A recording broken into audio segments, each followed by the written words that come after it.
motherfucker. You already scarred me once. It's just, this storyline is just Obviously, garbage. you're not a golfer. You want a toe? I can get you a toe. Believe me. There are ways, dude. You don't want to know about it, believe me. Yeah, but Walter. Hell, I can get you a toe by 3 o'clock this afternoon with nail polish. That rug really tied the room together, did it not? It certainly did. Merry Christmas. Merry Christmas. That's right. It's Christmas time, y'all. I don't know when this is coming out, but it's Christmas, baby, and it's cold as a witch's titty over here. Welcome, WDBX, downtown Carbondale in the midnight hour. Merry Christmas for all you late night owls like myself. I'm not a late night owl. Are you disappointed that when you got old, you started getting up early? Yeah. I used to Mine stay was up. forced. Mine was forced. Once I hit day shift at work. Then, Oh yeah, mine was forced with family. yeah. I used to stay up till Yeah, 3, 4. 2, 3 at least. Yeah. And of course, I always worked with either night job music or restaurant business. Which restaurant business was always you didn't work till afternoon and you worked till 8 or 9, and so you were wound up. You didn't wind down until midnight. And then you had like 2 or 3 hours after that to actually do something, Right. kind of hang out. And then you didn't have to get up till 9 or 10.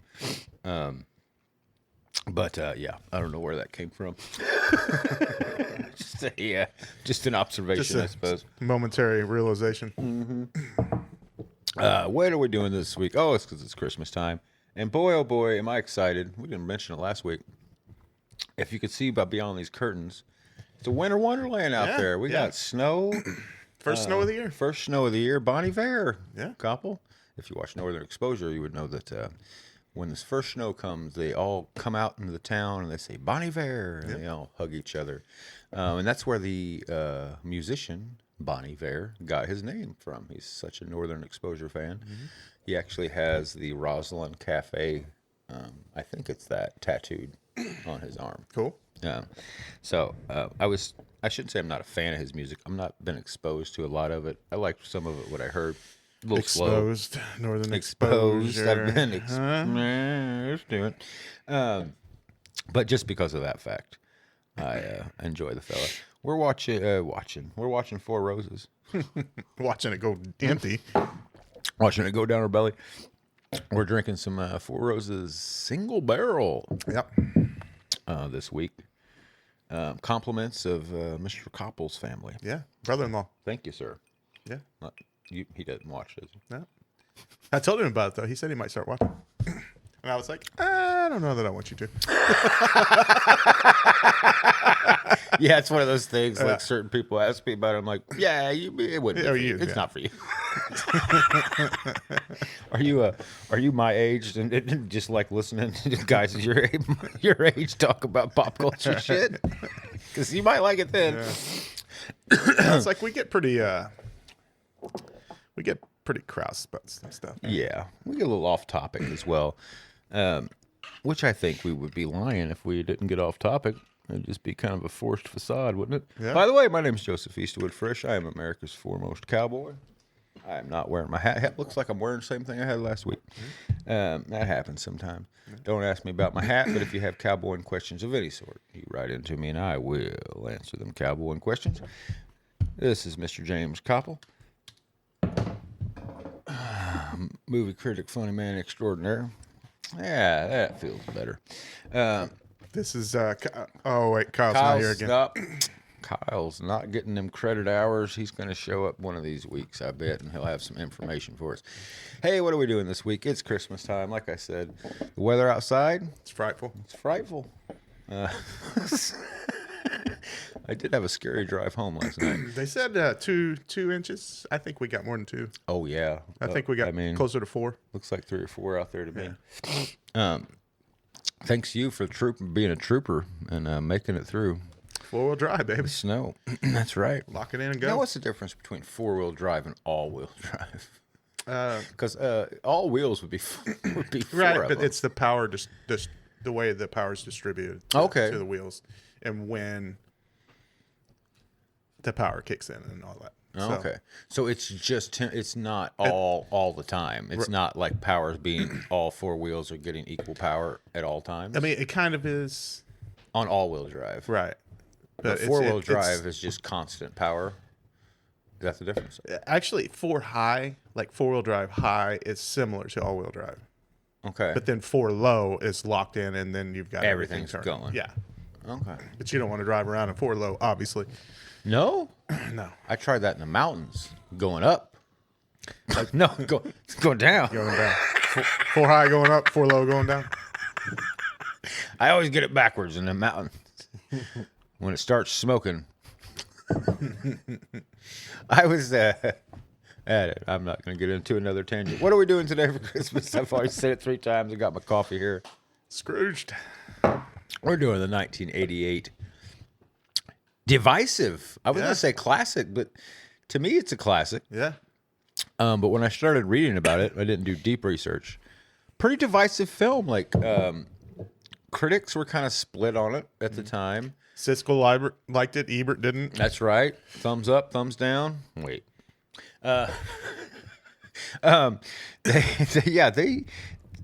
Critics were weird about it. They said it was too, which we talked about before we started rolling here.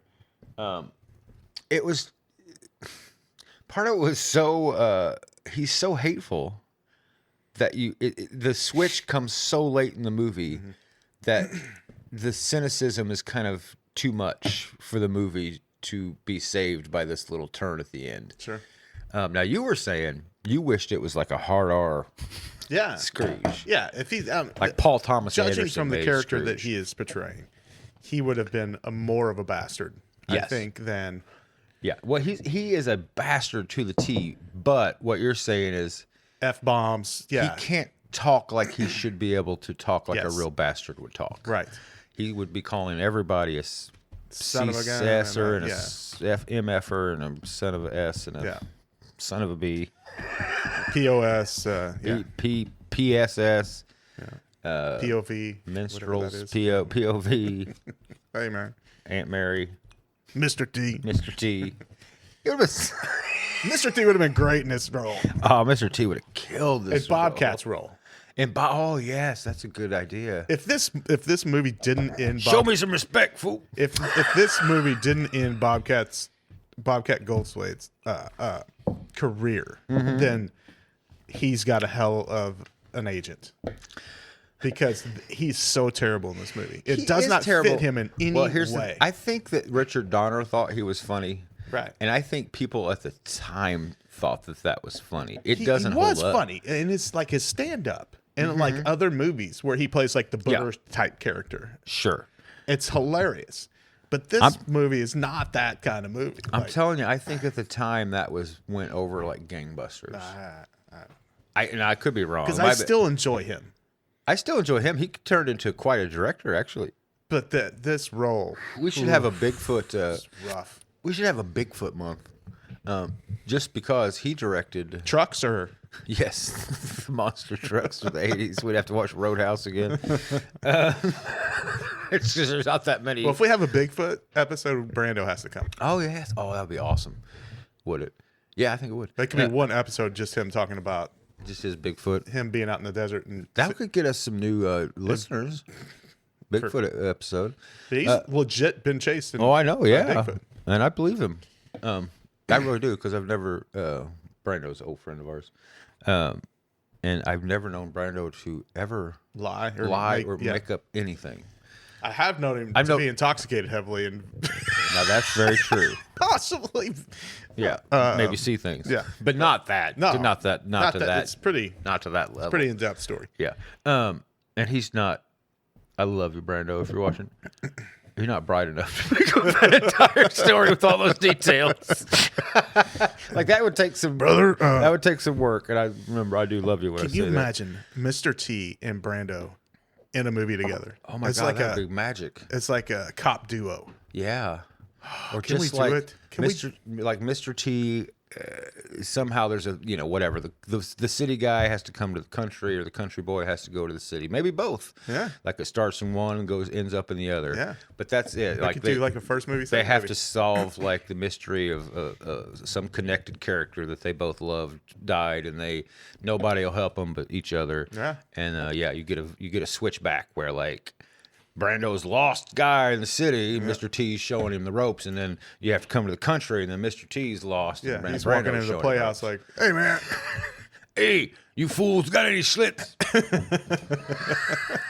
I don't know why Mr. T's drinking Schlitz. Yeah. Sorry if that was a stereotypical reference there. I should have said you should Colt have 45. Colt 45. He is from the south side Colt of 45. Chicago. Have you tried Colt 45 lately? Not since I was very young. My friend Dan was a fan of grabbing a Colt 45. I always he would loved often it. grab I me one. liked it as a kid. Mm-hmm. And then Shout out, Danny boy. once I hit 21, I didn't drink it for a long time. Sure. Except for one time we had our entire fridge full of. But anyway, that was when I lived in Carbondale with Rob, and Boomer came over, and we went to the liquor store and just filled the fridge completely. Like Rob came home from school and opened the fridge, and it's just all Colt 45. And Rob was like, "What the f?" We just thought it was hysterical. But, That's pretty great. it's really good. It's pretty good. Yeah, Yeah. I had, like I said, it's been ages, and Yeah. my old buddy and roommate Dan would Maybe, would often just be like, "Here," like we were going out that night. It would be like his warm up, like, "Here you go." Yeah. And I always never made it past like that much because it would get cold, warm, Yeah. and I'd be like, It'd start to get flat. And It's not taste good anymore. there's nothing worse than a warm, flat malt liquor. But And as we learned it wasn't Black Belt Jones, the freeze bomb. yeah. It is beer mixed with champagne. That's what they told us. Which, if that's the case, I wouldn't have enjoyed it because, Right. as I said, I am violently allergic to champagne. It So will maybe next F me episode up. I will bring us some Colt 45. see what happens. Yeah. See if I just like ball up here, start crying out there. Yeah. And I have to do the whole episode by myself. It will might And you know be, things get weird when it's just me. It might be entertaining just to have me just crying, just like literally. For 45 minutes. I'm sorry, Carbondale. He gave me champagne. Speaking of Carbondale, welcome WDBX. Yes, we love yous. In the midnight hour. This is a great midnight movie because it opens. Well, let's get into it. Scrooged, 1988. Fuck. Our listeners have to hate us, dude, because they're like, "Oh, I love that movie. Can't wait to hear him talk about it." 20 minutes later, we're still just talking about random We crap. are 12 minutes in. We haven't said a word about it. It stars an up-and-comer named Bill Murray. A lot of people in this movie. A lot of recognizable people. Both of his brothers. If you like Murray movies, if you're like a fan of Bill, I know he's been a little problematic here of late to some folks. And I don't know all the details on that. And I can. Sometimes I love Bill Murray. Sometimes I think he's not being funny at all. I can go both ways. Like sometimes I watch Ghostbusters and I'm like, this is not a good movie, nor is it even funny. Right. And then I can watch Scrooged and just like be in love with him and think he's hilarious. I could watch Caddyshack and think like, oh, he's great here. I loved him as a zombie. Oh yeah, great. He was great Yeah, that was one of the. because he was just playing like Bill Murray. And I think he is problematic in the sense that he's one of those guys that now is like, I can do whatever I want, and I'm going to do whatever I want. He's a Chicago boy, big John Prine fan. Kind of makes me like him. Yeah. Nonetheless, this is his movie. It's his tale of Dickens. It's directed by Richard Donner.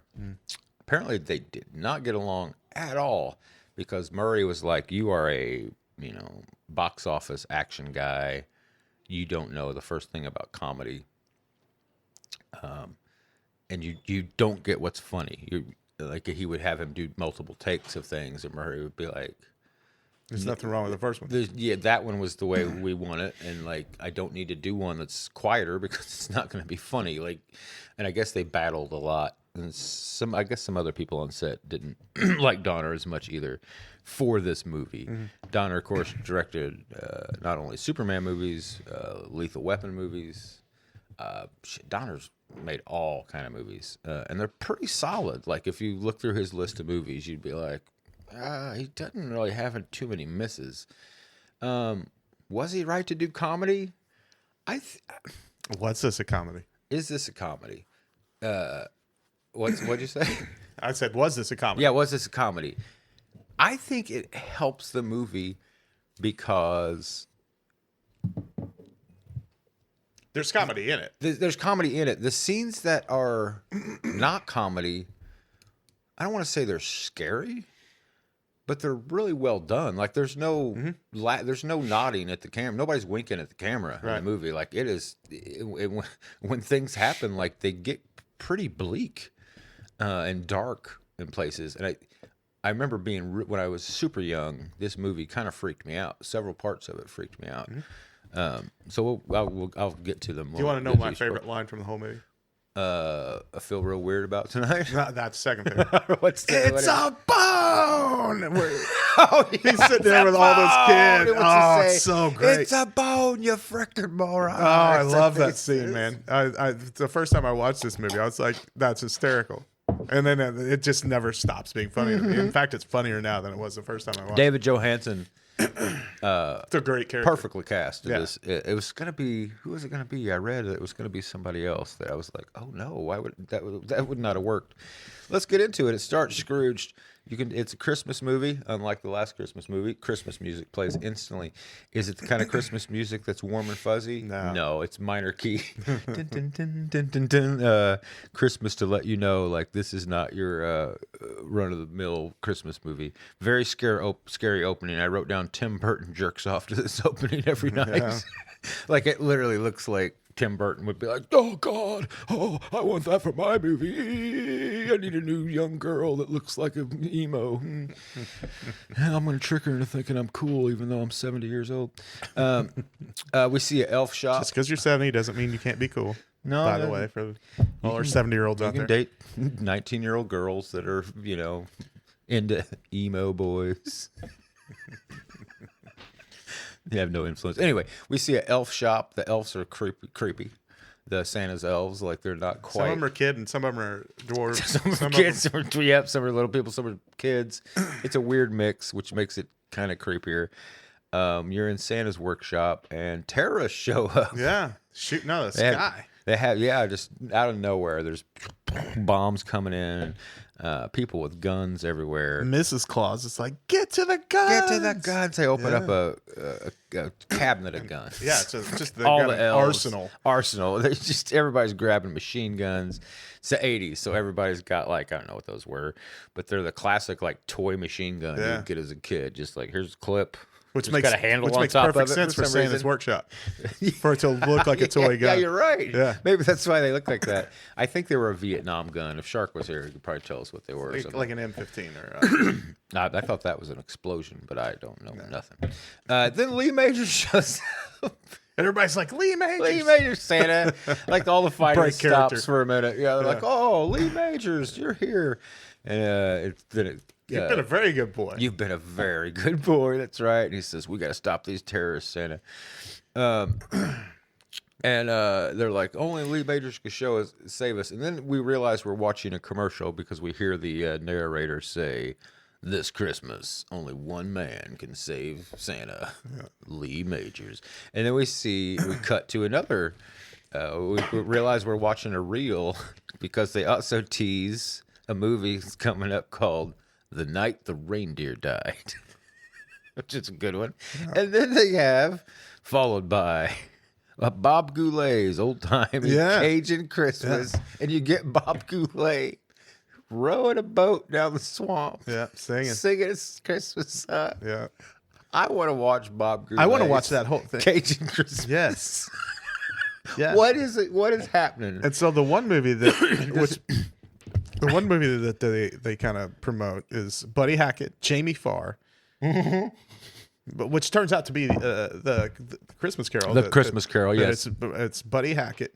It's Scrooge. Which I never saw Jamie Farr in the movie other than in the promo for that movie. You're right. I don't think he did either. But it never occurred to me. Mary Lou Retton. Mm-hmm. The Solid Gold Dancers. Solid Gold Dancers. That's right. I was like, holy crap! We get Like this is better than any Christmas movie we've watched. It's true. Why can't we watch that movie? Yeah.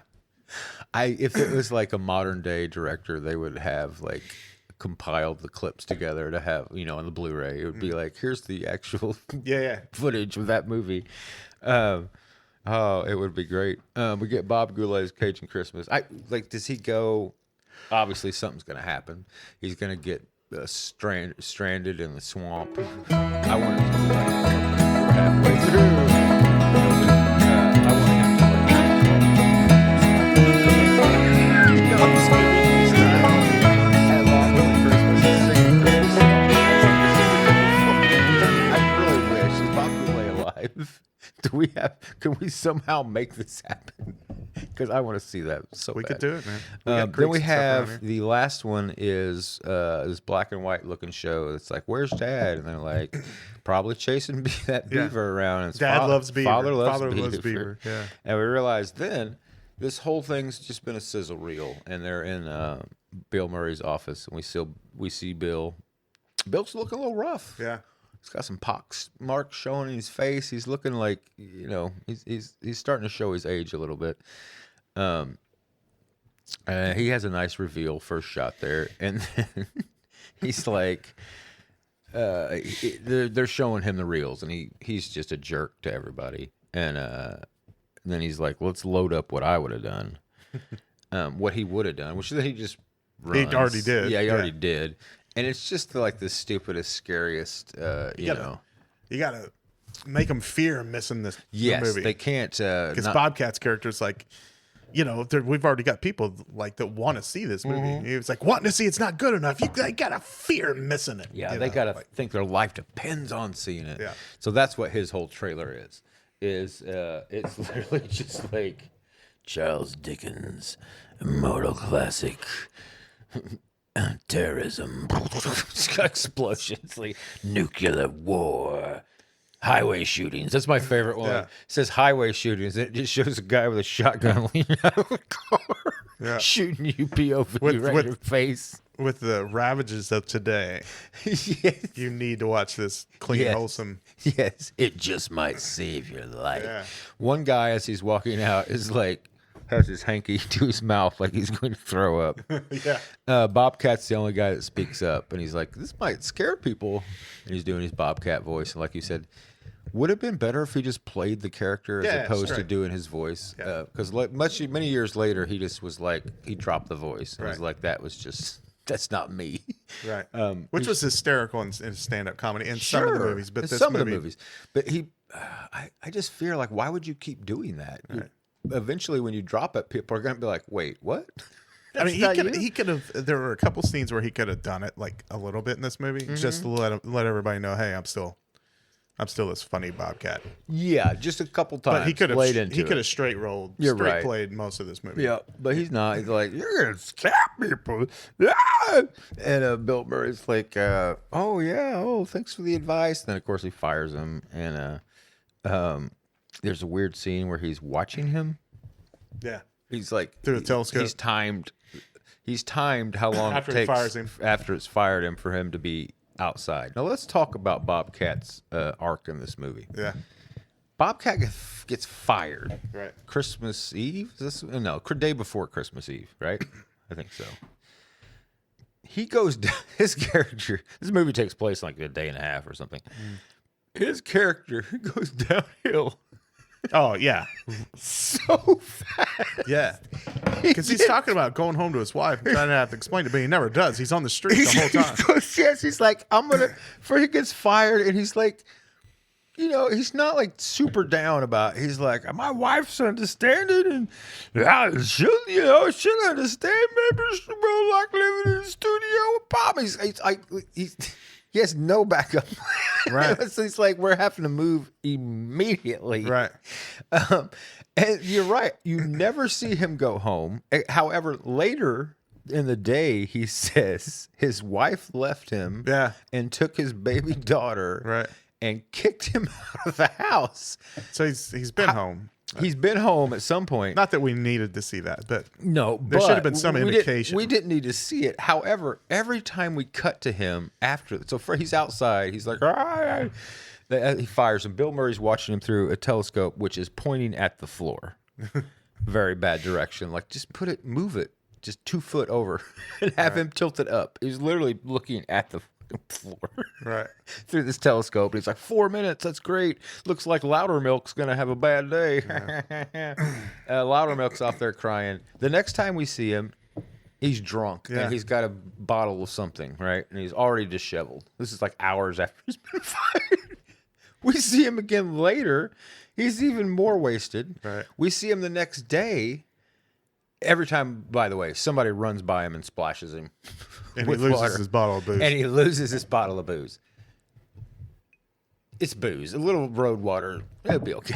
Right. I mean, the first one, the bag gets wet and it drops through and it busts on it. Oh, that's right. The second one. That's right. He gets a little road water in it. At one point, we see him sleeping. He's sleeping in a pile of garbage. Yeah, just a pile of trash. Just a pile of trash. He looks like he's been on the street for 3 months. Yeah. His clothes are torn. Yeah. And filthy. This has been 24 hours. Yeah. And he has devolved from like a really nice looking Executive. He's an executive at a major 80s TV studio. He had plenty of money. He could have just got a new job within a month or two. I was just so amused that he went downhill. Like, you imagine getting fired. And then 2 hours later, you're on the street. It's like a cartoon. Yeah. Oh, I got it. Like, I get fired from Continental Monday. I show up here Tuesday just completely torn apart, just reeking garbage in my like Lacey shoe. kicked me. Yeah. Like, it's not going to... She took dogs, kicked me out of the house. You got a broken bottle. I'm like, how are you even drunk? You never even drank that. According to your story. Right. That broke before you ever drank. Right. Why are you sleeping in the garbage? I go down into Mount Vernon, just on 9th Street, sleeping in this pile of garbage. Back behind the Granada. You imagine the day I have. Where's he get the shotgun? Yeah, I don't know. He's just down and out. He's been kicked out. Well, it was the 80s. I guess you could just walk in and buy a shotgun. And get one, I guess. All right, that's my tangent on Bob. Bobcat. Not only is a bad actor, just the fact that he cartoonishly goes downhill in a matter of minutes. Really, just I could not stop laughing about it. All right, let's see here. Yep, he fires him.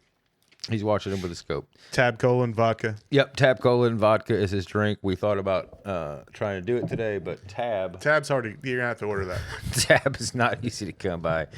Apparently, Coca-Cola bought them, and they're still in existence in a manner of speaking. Yeah, in a very minor. But yeah. Did you notice Miles Davis? Yes. So I don't know where it is, but Paul Schaefer. Yeah. Miles Davis, probably a bunch of other musicians, but those two guys. As just like homeless street musicians playing for change on the side of the street. And Bill Murray's furious about it. The greatest jazz man of all time playing. I was like, holy shit. With the world's most dangerous band, that's, basically. Miles Davis. And I was like, oh, it's so-and-so and so-and-so. Yeah, that's the world's most dangerous band. Yeah. Miles Davis playing some Christmas songs. Yeah. Miles Davis was such an a-hole. And such a like I'm too cool for everything, and such a heroin addict, right? And just bossed everybody around. I can't imagine how they got him for this movie. Yeah, was Richard Donner just like a magic man? Unless like things happen. Unless like Murray knows him. Murray. And Murray's here's my thought. Murray knows Paul Schaefer. Right. Yeah. Paul Schaefer knows Miles Davis, or somebody in the world's most dangerous band knows Miles Davis, something like that. Right. Because otherwise, here's a fun thing: Scrooged, great soundtrack. Some of the songs on the soundtrack I can't really place from the movie, but the cab driver. Played by Buster Poindexter. Yes. Real name Jake Johansson. Buster Poindexter's good enough. Buster, yeah. Buster, he has a version of Brown Eyed Girl that is on the soundtrack. It's on a lot of my playlists. You probably hear it when you're here. whatever Van Morrison has become, I still love his old songs. It's better than Van Morrison could ever dreamed of it being. Like, it's just more fun. Yeah. Like, it's what that song needed, I think, is the version of him. Lots of good. The Miles song is on the soundtrack. But yeah, crazy. Miles Davis is just in the middle of this out of nowhere. Buster Poindexter, for some reason, reminds me of Tom Waits. Oh, yeah, I get it. Like there's something. He's a toothy he's New not York quite guy. as grovelly vocally, but yeah. No, I totally get that. Physically. He is a what's the word for those guys? They're not, I don't want to call them troubadours or anything like that. They're a generation of those song guys that were kind of like, I'm a rough from the streets guy who tells stories. Yeah, they're Bukowski Bukowski-esque, in yeah. a musical. They way. they are kind of the tradition of the Irish storytellers, but in their own genre and their own musical background. Yeah. But yeah, he very much is one of those. Even though he's a punk guy, like he's punk, but I think Waits is punk. Yeah. And people are like, what? He sings like American classic sounding songs, but that in itself is punk rock, Right. Because who's doing that? Who's trying to write new American standards? Right. Nobody except Tom Waits. It's like, I'll have a go at it. I'll try that to varying success. And then some of his songs, And maybe Alanova, but they weren't American. They just. But yeah, I get that. He's the dirty down to the earth roots guy. Yeah. My brain is actually kind of firing today. Like, I'm not in such of a fog. I'm normally in such of a brain fog. On And the old Sunday? I can't think of what any time. And like words elude me, and my points I lose mid sentence. And today, like, I'm coming up with. I often tell people, if you think I'm smart on here, you should hear me off mic. I'm pretty much dead on. Me all the time. Just kind of foggy. I do still freeze up. It's weird. I've been doing a radio show for like 7 years now, and words that I would normally just be like, without even thinking about, I'll be like, it's the I don't know. See, normally you make my points because I'm just like, and and you're like blah blah blah, and I'm like, yeah, that's it. Anyway, so Miles, that's where we're dead on. Miles, Paul, no dinner, kicks the old lady out of a cab, just vicious, like, and she tells him she should go to hell. Right after it, where's he going? To a humanitarian award ceremony, which he gives a crazy speech. And then he gets back to the office. We see the first ghost. His brother. Oh, that's right. We meet Comes and talks to him. meet his brother. In that little odd room. Little odd workout room. Did you notice what it said on the wall? Yes, it said cross. A thing they nail people to. A thing they nail people to. Set it across the top and the bottom. I was like, that's which is his sweet. name, Mr. Cross. Right. But does that apply to him? A thing they nail people to. Is people nailed to him? I mean, he's burdened by incompetent, lowling. Suppose so. Yeah. I don't know. I think I gotta come up with something better. I had a little rethink on that one. But yeah, he meets his brother. His brother walks down the street with him. He's like, any chance you can come to Christmas Eve dinner? And he's like, no, don't even start with me. Right. I'm not coming. It's not happening. And then he goes to the humanitarian wars thing. Really silly speech. He goes back to his office, and the first ghost is there. It's his old mentor, who's been dead 7 years. And he's not the first ghost. He's the guy that tells him there's going to be ghosts. Yeah, right.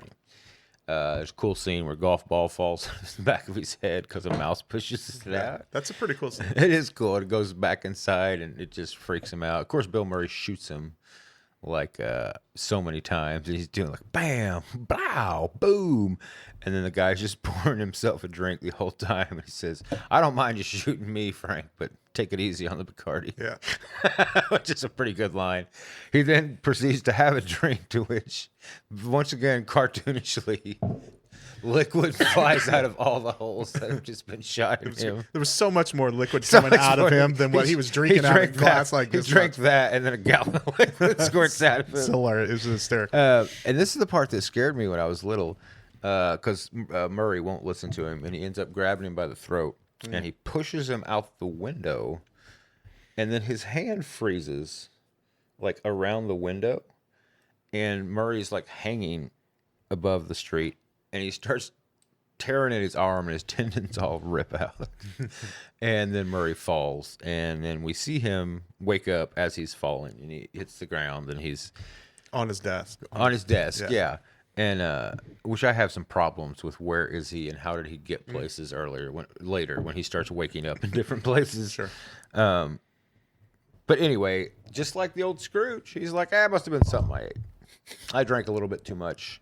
The original Scrooge, I think it's, what do you say? I had a bit of shellfish or something. Which I think Mary says. I think he an does. oyster or something. I was thinking, a bad oyster, and I hope I hope it was just a bad oyster because I love seafood, and if I have to quit eating seafood, then That's right. Yeah, that's right. So yeah, that's the first creepy one, and then we go to the assistants. We finally get to see his assistant, her life, and boy, it's sad. And there's a tiny Tim stand-in. He can't talk, and his family can't afford a Christmas tree, so they have dressed him up like a Christmas tree. It's a pretty cute scene. He's all covered, and she's like, "Take it off," and like, but he looks so cute. When are we gonna have a real Christmas tree, Mama? That's all you need to see, really. It's like there's a big family. They can't even afford a tree. Yeah. They have and she's a mute child. She is the assistant to him, which is the director of this huge. She should have. She should be rolling. She should have lots of money. She lives in a single little apartment. It looks like. That's how big a piece of trash he is. He is that bad of a guy. Yeah. I love the Christmas gift list. Oh, the Christmas list, yes. Yeah. All he's towels. like towel. Most of these are towels. Yeah, most of these are towels. He says VCR twice. Yeah. He gives two people a VCR. I think one person. Pioneer, man. That's a nice VCR. Yeah. One person he gives a camcorder. Yeah. To, like one of the first people. He's like camcorder, whatever, VCR camcorder. Like there's two VCRs. Everybody sees his towel. He's like towel. He grabs the list from her. It's most of these are towels. It just puts it down. Later we see her in the towel, and not only is it a towel, it is a corporate. It has their logo, on the towel. Yeah, her family's like, "Did you get it, Mama? Did you get your bonus, Christmas bonus?" She's like, "I'm wearing it." Yeah, he tells her to her face. Yeah, you're about your Christmas. Like she said something about a bonus. And she's like kind of halfway complaining about it. He's like, "Yeah, your towel or whatever," and then she says something kind of badly about it, and he was like, "Well, you're a towel now, or a hand cloth, like a washcloth, so it's even smaller than a towel." Yeah. And she says something about her bonus, and he was like, "That's it," or it's something bad. I don't remember exactly. But yeah, she's in a bad way. She brings in next day. She brings in a paper. There's an old lady has died from the scary trailer that he put out, and he is ecstatic about it. He says, "You can't buy a press like this. You can't." Then we get the scene of something I remembered from when I was young. Is we have a real problem here.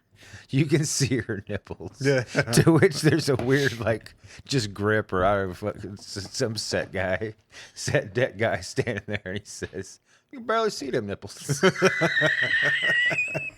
You can barely see them nipples. Yeah, it's a great little. Such a great delivery. Yeah. Could you imagine if Ricky had delivered that line? You can barely see those nipples. You can it would be so.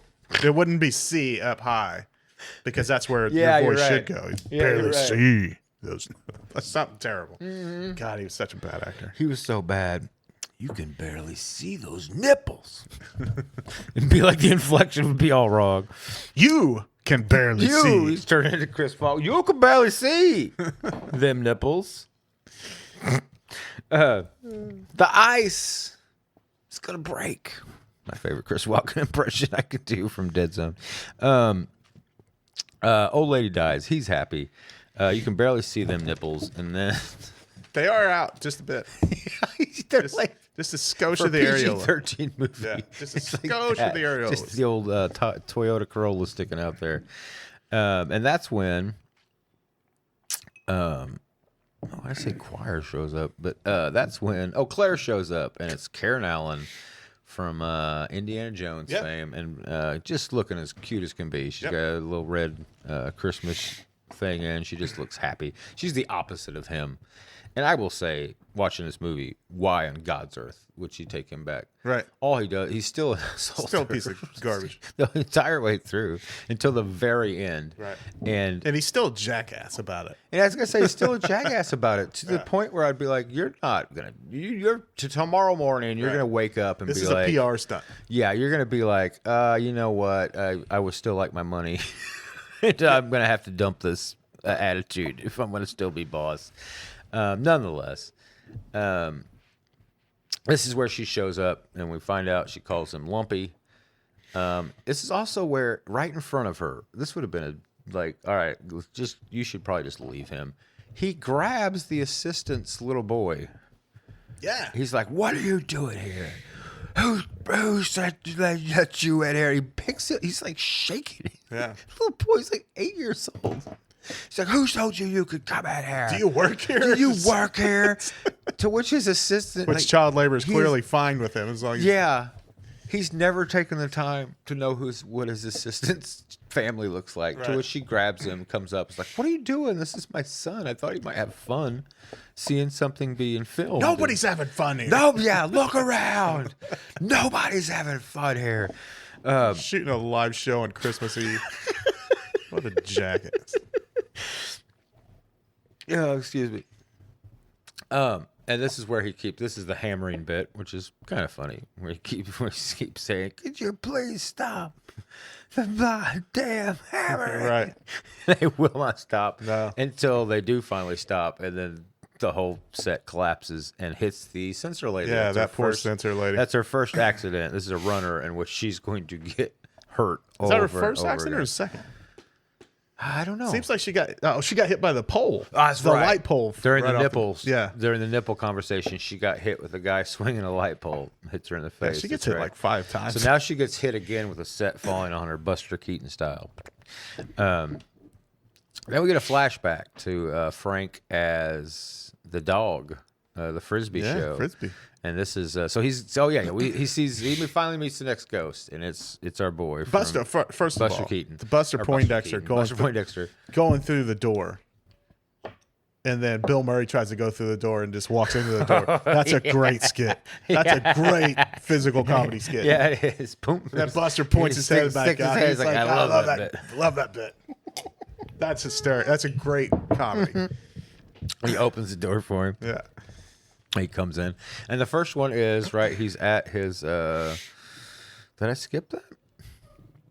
Oh no, because I have first. I have dinner with the boss. So we. Oh wait. He's the ghost of Christmas No, past. he has. No, I'm sorry. First, before that, he has dinner with the boss, and the new guy shows up. Right, yeah. And he sees an eyeball on his glass, and he starts freaking out. The waitress on fire. He throws water on him. He walks out, slips. I read that slip was an accident. Yeah. Because the water. Yeah, Lacey was like, that looked like a real fall. It was a real fall. Yeah.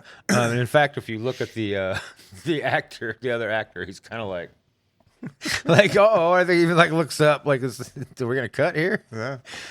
Then he after the dinner, Crazy Taxi shows up, and it's the guy from the New York Dolls, and he takes him back. Yeah, that's the scene. He goes through the door, and it's his dad and mom's house, and his dad has got him 5 pounds 5 pounds of veal. milk-fed veal. Milk-fed veal for Christmas. It's like, I asked Santa for a train. And his dad, by the way, is Bill Murray's older brother. Yeah. In real life, and then his other brother plays his brother in the movie as well. He's got his whole family in here, and his dad's just a real piece of crap. Like he's just, well, if you wanted that, you got to go out and get a job. Yeah. What else can I tell you? His mom's laying there on the couch, pregnant, smoking cigarettes. Where's his Dad mom? smoking cigarettes. Yeah. Where's his mom going? I don't know. She says, I have to go out for a while, and pats young Frank on the head and says, don't watch too much TV. Yeah. She's pregnant on Christmas Eve. Where's she going? I thought, with as emotional as he was getting, last time you saw her. I thought she was going to walk out and get hit by a car or something like that, and he was going to have to relive that.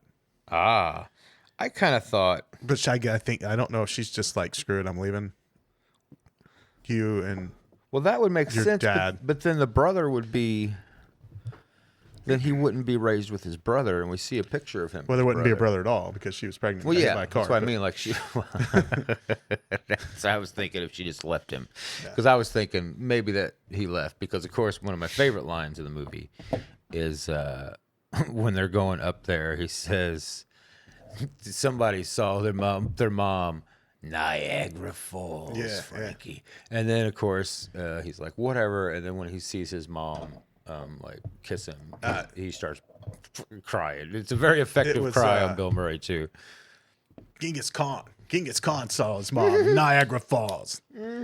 Yeah. So apparently he did this to Genghis Khan, too. Yes. He's drove Genghis Khan around. He's Daxy. So, yeah, then Scrooge just like... Wouldn't he technically be the Ghost of Christmas Future at that point? yeah, right. I drove around Caesar, Hey, man. fool. This one time. We should do DC Cat. We should. This one time, fool. I drove around Julius Caesar and showed him all the mistakes. It took a long time. Where we finally get Mr. T in a movie. DC Cat. I tried this with Hitler. It didn't take. Did it 5 times, man. That fool.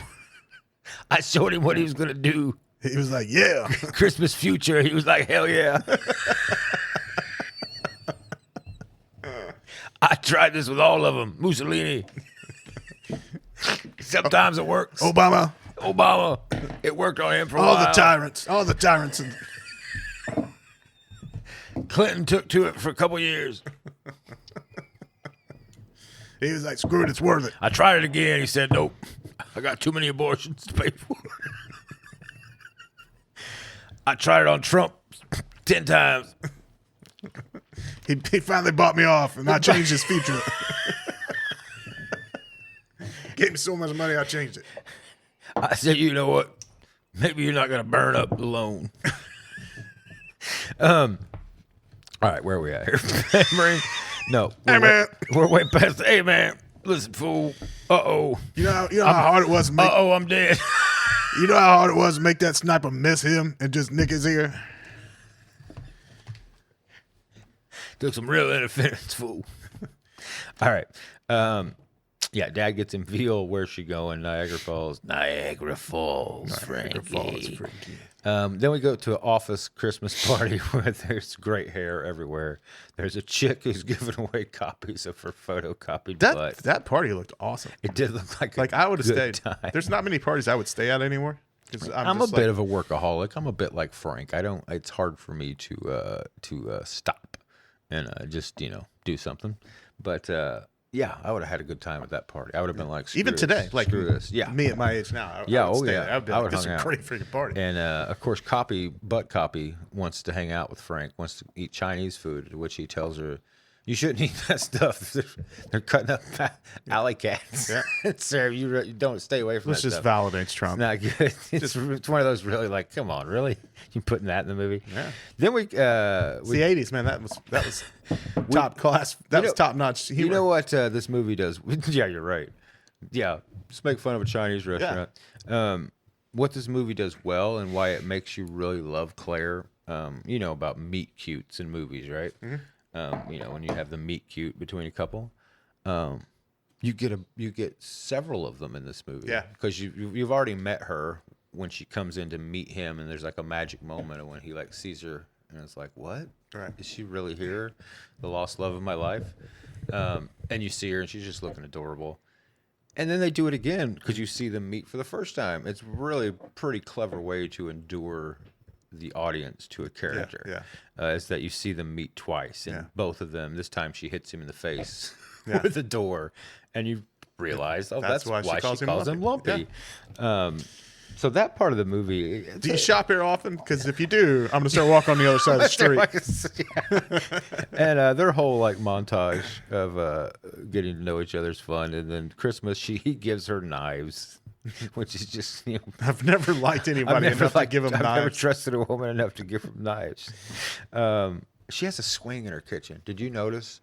She has a full-on like wood-bottomed rope swing in her kitchen. I didn't notice. Just like this high behind her kitchen table. Just swing. I was like, "Where's that? Do you know where the rafters are?"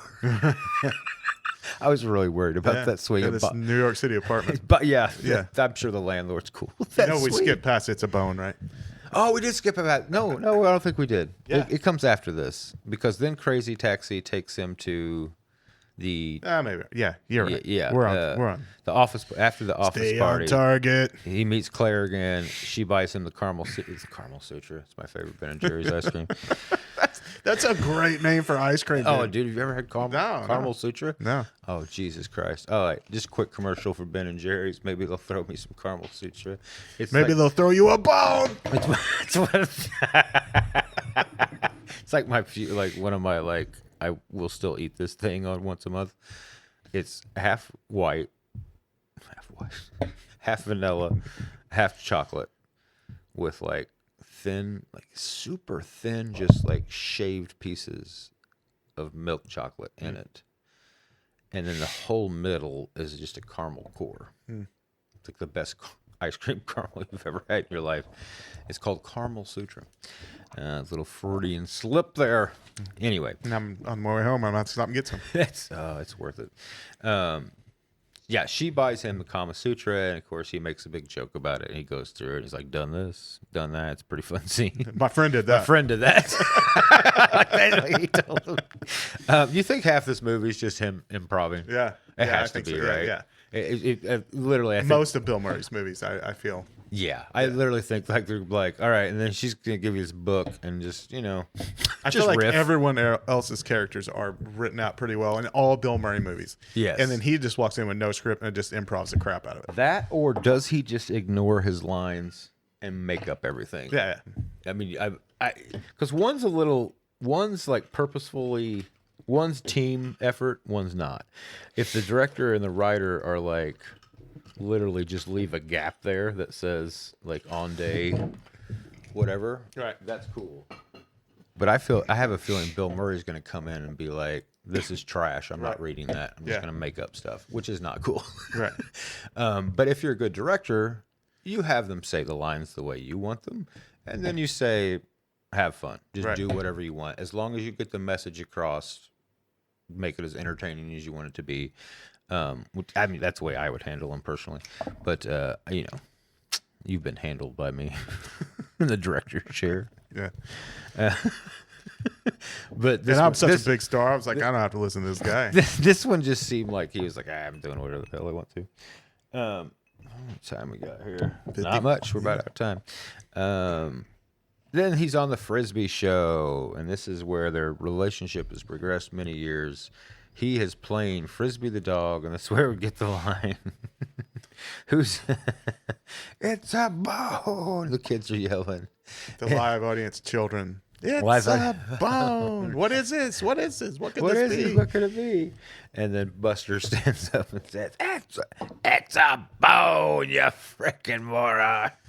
But he's having so much fun saying it. Like He this was loves part it. of his childhood too that he remembers, or he's seen this so many times, or Yes, he something. knows it, because yeah. he loves it. You know, He and he's- thinks it's just hilarious. Yeah. He's laughing his butt off. His nasty teeth and his cigar. it's my favorite scene in the whole movie. Yeah. I also do like when he says Niagara Falls. Yeah. And he says, Bill Murray says, "I'm crying because it was a generous gift. 7 pounds of milk Fountville in today's market." It's a $40 gift, A $40 gift. which in today's market is like $120 gift. Yeah, I'm kidding. But Frisbee show, the boss invites him. The boss, who I didn't realize until they cut back. There's someone in that bone. That bone is a person. I was like, "Who is in that bone?" They don't get to take a break. They're in that freaking costume Yeah, they're the in whole that time, bone. according to this movie. He's like, "The boss invited me to dinner." Claire's like, "We can't do that. We already have plans." And he's like, "You're being selfish." He's just a real jerk again. And she basically breaks up with him, and it's like, "We need some time off." And it's like, I'll try to get there. All right. And that's his way out of it. Who's in the bone costume? How did he get on set? I have no idea what that was referring to. Then I wrote 12. It's been 12 hours and Bobcat is at the bottom. He's bottomed out completely. He's on Skid Row, man. He's he is on legit Skid Row. I forgot this point. He gave blood. Yeah. to buy booze. To buy booze, to which he gave blood, so then he passes out into the garbage, and someone robs him. Someone mugs him while New he's York City, passed baby. out. Oh man. Murray goes to the. I never caught this before in the many viewings of Scrooged. He goes to the outreach place that Claire works at to find Claire because she gives him his card. There's a bunch of bums and homeless people in there. They think he's Richard Burton. Yeah. What? But also, What? one of the homeless What? woman. Yeah. From Throw Mama for the Tree. It's Mama from Mama Mama Fratelli. Yeah. From it is. Goonies. Yeah. That's right. Yeah. I was like, oh wow, Yeah. is that for Mama Fratelli? She's all dirtied up. Yeah. And acting kind of docile and dumb. Yeah. But they think he's Richard Burton. Yeah. Does he look like Richard? I don't get the joke. I did not understand the joke. I was like, he doesn't look. Is it because he was wearing like a blanket? Yeah, I don't know. Richard Burton used to wear these bed sheets.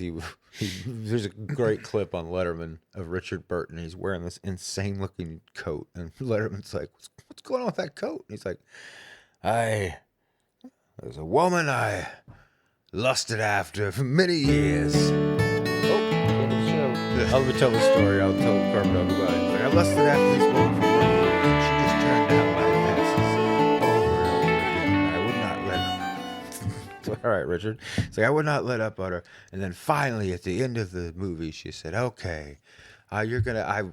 If you want to sleep with me, we're gonna do it one time, and then that's it, or whatever." He's like, I finally bed her, and I took the sheets off the bed and took them directly to the tailor and said, make me a coat out of these sheets. And that's this coat, and I like to wear it. It reminds me of the one time I got to sleep with some famous actress. Like, I think he even outs who it is.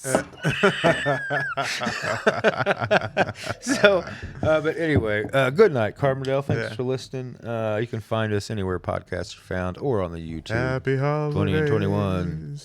And or this podcast really ties the room together. All right, let's see. So the bums, and then he just like breaks out a Richard Burton impression. Yeah. From a movie. Yeah, he gives it to him. He like gives it to him, and then later when he's leaving, he tells Claire, you want to save somebody, save yourself. And he's a real jerk to her again. And when he leaves, the one guy's like, "Can you spare some change so I can find a place warm to stay tonight?" And he says, "Sorry. I gave everything to Liz." And I never got that joke before because they thought he was Richard Burton, who was married to Elizabeth Taylor and got a divorce. It's a great. I'd never picked it up before. I don't think I ever watched this closely before. It's pretty. You And gotta really then be paying attention to catch that. Yeah. the next ghost shows up, and it's the lady ghost and Carol Kane. Is that right? Yeah, Carol Kane. Cocaine. She's quite cleverly doing the Nutcracker suite. And there is a sign, though, that she's doing the Ball Breaker suite. Yeah, there was a sign. And I love her because she just... We're off air now, aren't we? Yeah. She beats the living shit out of Boomerang. And I read, that's one of the things I read, was that he told her, "Don't hold back. I want it to look real. I want you to actually hit me. So every time you go to hit me, just do it. I'll suffer the consequences." To the point where she tore the inside of his lip from pulling on his lip too hard. Because there's a scene where she's got his lip and she's just like twisting and pulling. And it actually tore his lip, which just sounds awful. But she grabs him by the ear and she's like just twisting him and hit him right in the face. She is bizarrely attractive. She's not pretty, I don't think in the standard sense. I understand what you're saying, but she's a I don't know. I've always thought that about her. Like she's just. Yeah, I agree. I think it's because she has so much character and charisma behind her that you're seeing that come through her, and the fact that She's clearly not ugly in any way. Oh, but no, no, she's no. just not your standard. No, not at beautiful all. face. But she owns every scene she's in. Yes. Like if she's on screen, I'm not looking at Murray anymore. Right. Yeah. I'm looking at her. Yeah. Because she's hilarious. She's beating the crap out of him. At one point, he says, like, if you hit me again, I'm gonna punch you right in the face. She's like, I like the rough stuff, Frankie. Yeah. Which I wonder if he was actually pissed in the movie, and like that was not him. He was like, "Look, I know I told you." Yeah, To like, you might be but right. if I swear, I'm gonna deck you if you do it again. And then she made a comedy. She like comedy gold it. You know, Comedy was. Yeah. It really is. It might be. It's one of their funniest interactions. Yeah. That or just her like capitulating off a sentence by being like, and now we're gonna. She takes the toaster. just beats the crap out of him. And then he falls down into the sewer thing. Yes, and then it gets dead serious because he falls down in the sewer, and the guy he saw earlier that wanted money from him, and he made the pertinent joke, is dead. He's frozen dead. Another scene that scared me But as a child. there's a line here Oh yeah, where he's in the sewer. He's in that sub sidewalk area. I call it a sewer, yeah, but it's a shithole basically. yeah. And his line here is, "Where are we? Trump Tower?" I didn't catch Insinuating, of course, that Trump Tower is a shithole. Oh, that's great. Yeah.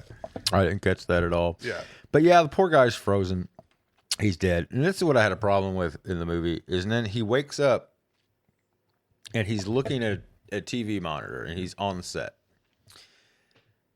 Where was he during his whole dream sequence? Was he on set the entire time? Was he being led? Were people talking to him? Right. Because he seems like if you're that high status of a person, you have people coming to you constantly asking you questions.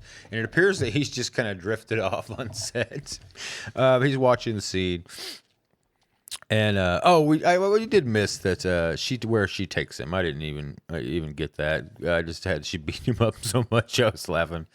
The husband of his assistant was killed in front of Tiny Tim, and that's why he's a mute. Yeah. Hasn't talked since. Yeah. Well, they say he hasn't talked in 5 years, but the kid's only like 4. Much like Ricky from our last movie, Right. he's been told about the dad's death, I Right. guess. I missed that. Is that she takes him and shows him the brother's house, right? Because they're playing Trivial Pursuit. Right. Opens up the VCR. He's like, "Damn it, Grace, you're fired," because he's still being a jerk. And he's like, "All right, you can keep the VCR." But he wants to stay and play. He wants to stay and play because he knows the answer. The to SS Mackerel. The SS Minnow. That mackerel. That's what he says. That's Yeah. right. He's like, "That's not right." Then we go to the sewer. Then he's back on the set, and everybody's at one point kind of gathered around him, and at one point he grabs a guy and like has him hostage. Yeah. And he just lets him go, and he says, "All right, everybody, break a leg." I feel real weird about tonight. Just my favorite line for the whole movie. I feel real weird about tonight. Which I feel like he was borrowing from maybe Where the Buffalo Roam Yes, there. absolutely. Yeah. I feel like the hunter slipped through there a little bit.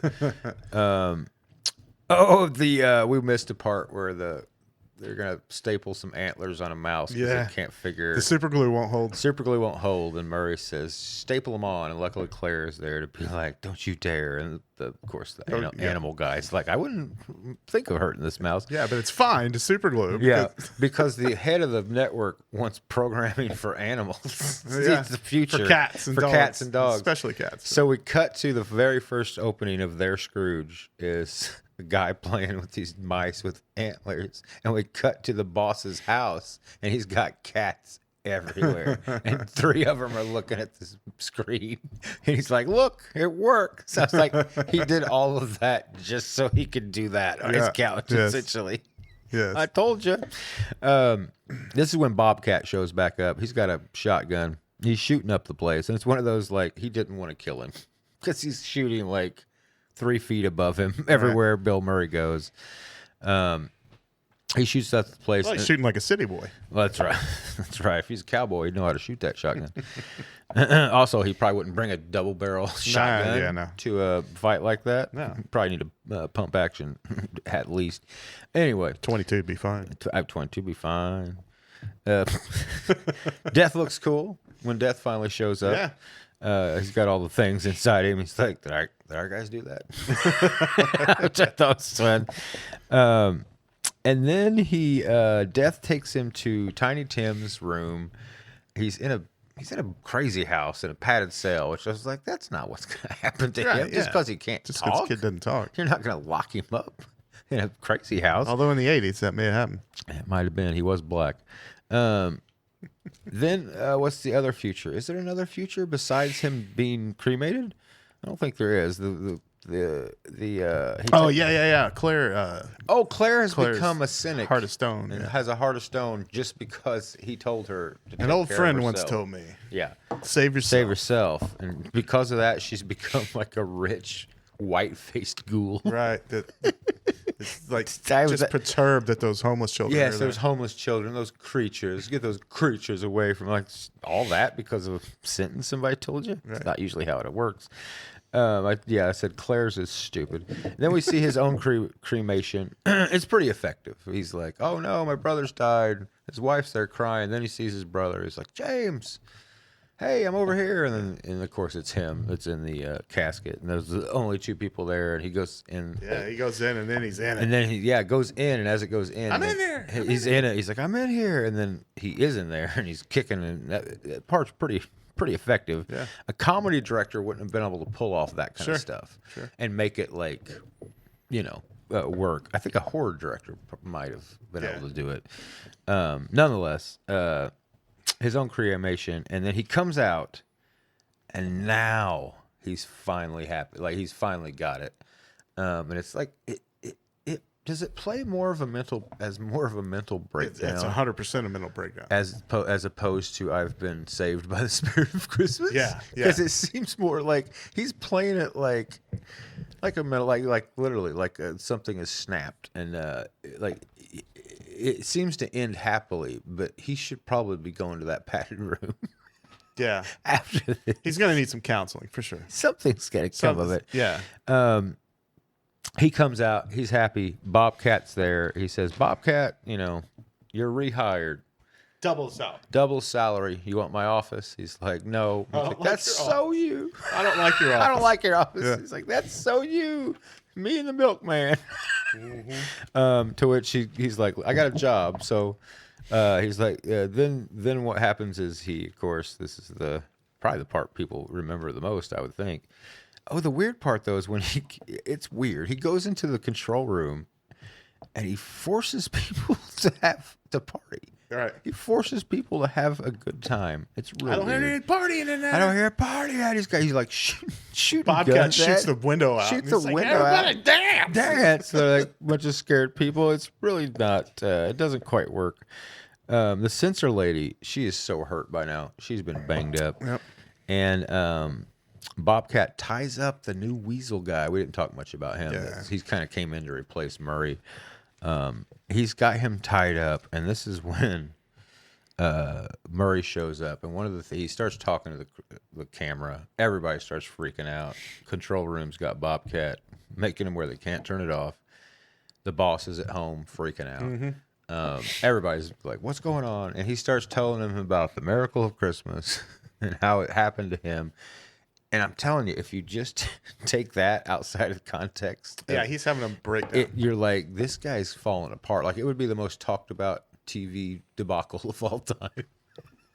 Yeah. Like, you know what I mean? Like, it would be infamous the time the guy Yeah, even if it lost was his like mind. the guy that runs QVC, if he comes out, like people would be like, "Holy crap! Did you see this?" Like, Yes, it would let become. alone like NBC. Yeah. It's so insane. His speech, it's great. I mean, I love it. But at one point, he Yeah, he looks crazed. looks too. crazy. He's like crying. He's like teary-eyed and like smiling and His crying. eyes are like, At one point, he's like, "There's a mistletoe." And I was like, "This is just so they can get that joke in the room. It doesn't actually. He shouldn't do this." right, especially if he's, If he's still in love with Claire. this is not. Why does he do this? Yeah, Like, he should because it's still the old jerk in him.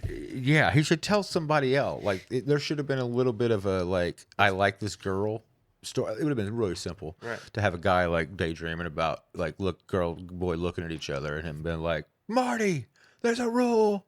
there's a roll. She's underneath. And like that would have worked so much better because when he kisses you, you're like, hey, you're supposed to have the miracle of Christmas, a-hole. Yeah.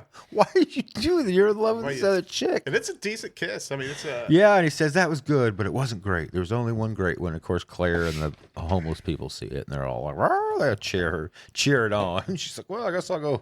Well, Go down. Claire, you're cute as could be. What are you doing? Yeah. Giving this jerk. You must be in it for the money. Yeah. Mrs. Huxtable. It's like That's right. Claire. Is that who Yeah, Claire. she comes, they kiss. The censor lady assaults the weasel guy. Yeah, he's in under the control mistletoe. room. That's the whole setup for... Yep, that's the whole setup for that one joke. He has a speech about giving and the miracle can happen to you.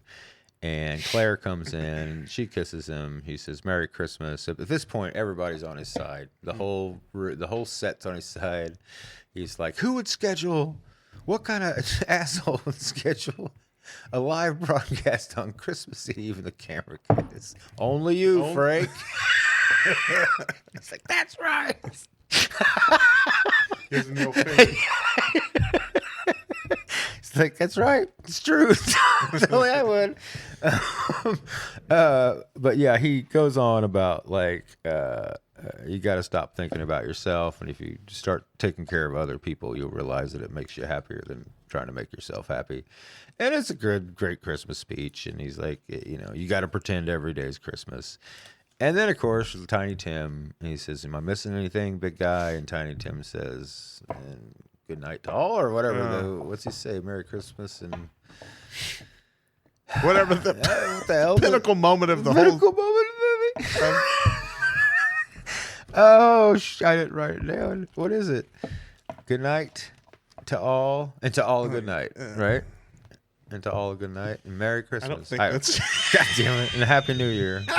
I didn't write it down. I So I didn't was like, either. duh. Well, I'll remember this. The whole... That's the culmination of the whole Dickens story. It is. Claire comes in. They smooch. The song comes on, the Annie Lennox Al Green song, which I saw did very well on the Billboard charts because of this movie. This movie's budget was $32 million. It made $100 million. Yeah. Just at the theater. The song comes on, and that's the part where like they break the fourth wall, and Bill Murray just starts like talking to you directly and or the audience. And he's singing the song, and he's got, he's joking around with the audience, and you sing, and then just the guys, and all that stuff. And then he does the "Feed Me, Seymour, feed me." Yeah. I guess because I had to look up that he's in the Little Shop of Horrors, and that was just a reference to that. I knew it was the Little Shop of Horrors, did not realize he was in the movie. Yeah, and it just ends with him, everybody singing the song, and everybody's happy. The boss is happy. What happens the next day? Yeah. That's my question. Yeah. Does he get fired? Does the weasel press charges against the censorship lady? Bobcat's going to jail. Bobcat has to go to jail. He has to go to jail. He has to go to jail. He's brought a shotgun It's into the attempted place. murder, Attempted like, murder 6 times. and then shot up the place. He took people hostage. Right. Not to mention just the material Murray, damages. Like, Murray's going to jail. He was part of the conspiracy. He told him to the plan. Bobcat didn't go in there. technically, Murray just told him to make sure they were having, like, they were partying up there. Like, he didn't tell him to shoot the gun and take them hostage. Listen, fool. Bye. I just need him to Hey, party. man, do it a little far. I'm just going to I mean, we're cool. I was giving you my job. Your I job just told back him. there. I just told him to keep it rolling, keep it party. I didn't know he was gonna shoot up the place, and damn it, then I found out it was his granddaddy that gave my daddy that lead. He's slinging lead everywhere. They ain't learned. Still kill people with lead. Sounds good. Be a lead dealer. It was bad. Daddy died. Lead in his prolapse. My little brother. My older brother. He smeared that. He drug that lead all over the carpet, trying to do that dog walk, that prolapse. He drug it all over the carpet. The dog licked it up and died too. Lead poisoning. That is Scrooged. By the way, why do they call me Merle? Merle. Why do they call me Merle? I don't remember. That's what you call me, fool. Why did we call I do remember why we named him Merle. But that was going to be the shirt. It was Mr. It said Merle, but I have no memory past that. We'll have to go back like 2 episodes and watch. Hey, flashback for the next episode. Hey, we're good. We got to get out of here. We're running late. Does this movie tie the room together? I say it still does. Yeah, it still does. I enjoy it, especially. I mean, Christmas time. There's a lot of Christmas movies that are complete garbage, and this was the classic Dickensian tale of Christmas, and it's told through a Bill Murray lens, and I still like it. I know a lot of people can go either way on it, but I enjoy it. Like I said, I was not in the best mood. I got home late from a gig, and I was like, "Oh man, I gotta watch Scrooged," and I'm tired. Let's see if I can do this. But within a few minutes, I was laughing and having a great time. Yeah. So what is that? So I say, yeah, it does, especially Christmas time. It's not a. It was snowy outside. Christmas trees on. It's not a great movie, but it's it's not. It ties the movie together. It's good. It's good enough for what it is. Yeah. You know what we need to do? What's that? Just any random Lifetime Christmas movie that's on.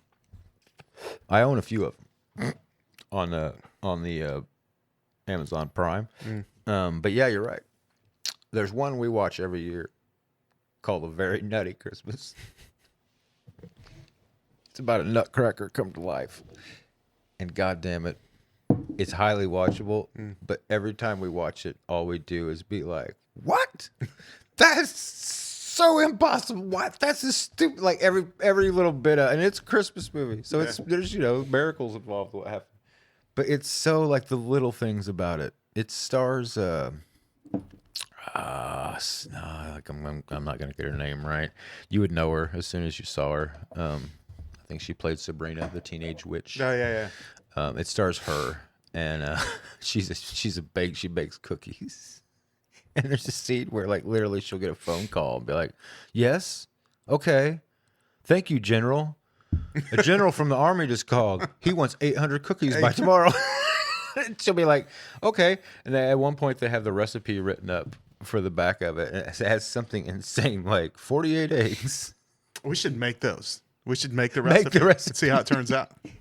But whatever it was, we were like, I like literally have done the math and been like, no, that doesn't add up. Right. That's not enough. That's going to produce about 200 cookies or whatever it was. And like the ratios were so far off. And Nutcracker comes to life, and God damn it, it's a funny movie. It's for what it is. Let's do it. Let's see if we can find it. Anything off a Lifetime? I think we have to do a Lifetime rom-com Christmas. We should. We only got, I guess, 2 of them left. I think December's short this year, I think, for us. So what it means. So like that movie and The Passion, I think. So yeah, Passion of the Christ, and then it's more of an Easter movie, but what else? I mean, we can save that for Easter. We could do just the Bible in general, like the yeah, it's like always on TNT or whatever. Yeah. The Bible, the Bible, a thing that nobody reads but claims they do. Yeah, I say it ties the room together, and only the people that have read it don't believe it. Yeah, it's sadly true. All right, thanks for listening. Thanks for watching, everybody. Sorry, I've been really busy. Been playing music and making videos for folks. So sorry if I've been slow on getting podcasts up and or YouTube episodes. So yeah, we skipped video when we just did like an audio. Yes, yeah. So that actually should help me catch back up, but it hasn't. Merry Christmas. God knows when this one will be here. Yeah. But yeah, hope you enjoy the snow if you're from around here, and I hope you're not one of those like, it snowed. Drat, bah humbug. Yeah. How does he not ever call out the fact that he's being Scrooged? Yeah, I don't know. How is he making a movie about Scrooge? About it. And then it's happening to him, and he's never, ever once like, this is like the show. He does say bah humbug at one point. He does say bah humbug at one point when he's still a bad guy. He's talking to Claire. Before his mental breakdown, and he tears his assistant's child's art off the wall Yeah. because Santa Claus has too many fingers and throws it away. All right. We'll see you next time, everybody. Thanks for listening and thanks for watching. Laters. Later. Happy Hanukkah. Hanukkah should be starting at this point. Happy Hanukkah. Start decorating the walls of your gulags. Yep. See you, everybody.